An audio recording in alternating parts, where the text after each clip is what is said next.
Hey guys, after you saw the video of the battle, sort of, that I made, I'm going to show you off some of the stuff. If you're wondering if it looked bad, I made it to look like that. So I meant for it to look all kind of grainy and kind of black and white and stuff to make it look like old film. So now let's jump into looking at all this stuff. First off, we have the 30 cal heavy machine gun, or MG. This is basically, as you can see, a heavy machine gun. And here's the belt. I built this all by myself out of PVC pipe and floor mats. I'll make a video maybe later on showing how I built it. But anyways, this is the 30 cal. It's a heavy machine gun. They even sometimes had it in planes, typically fighters, stuff like this. This was used everywhere during World War II. Even the British used it in Africa. We used it in Europe. We used it in the Pacific.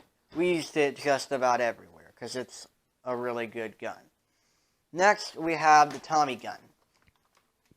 This is an airsoft gun, just so you know that it's not a real gun. So, we have the ammo cartridge right here. This is, I think, 30 rounds, actually. A lot of you probably know or remember the Tommy gun from movies and stuff. You know, it's very popular. But this is the one without the grip and the barrel drum. So this was used a lot. It's an SMG, basically a submachine gun.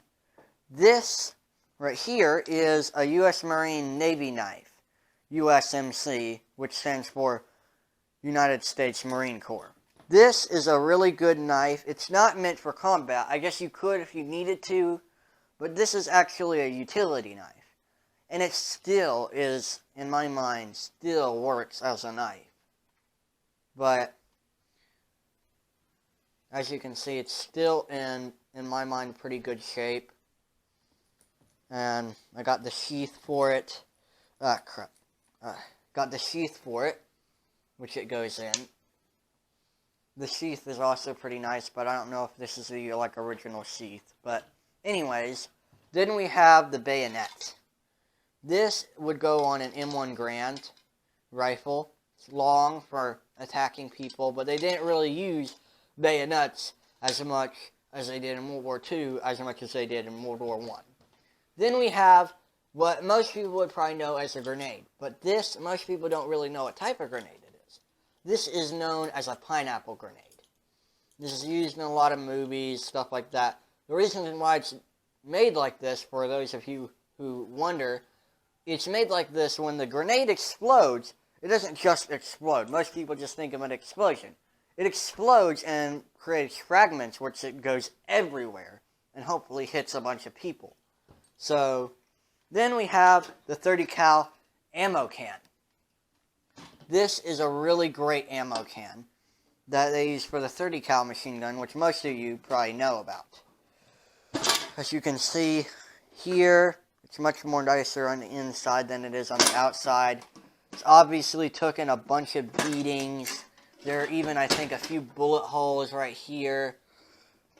Yeah, really, I think those are bullet holes, or I honestly don't know. I might have to get an expert to look at them. So, we got that. And we got this. This is basically a backpack. It's called a haversack. And the haversack is, you fold it up. It's kind of weird the way it's designed. So, it unfolds like that and whatever. Hold on, let me put this back together. And basically, the haversack right here has the meat can pouch, where you'd basically eat your meals. They have a meat tin thing in there. And in here, you'd put a tent or whatever you needed, clothes. And then you could also put a shovel right here in between the meat pouch and the stuff you put in here. Then you got also your web gear that you'd attach to this. You can attach medikits, you can attach extra ammo or whatever you needed, really. This is an ammo belt for the M1 Garand.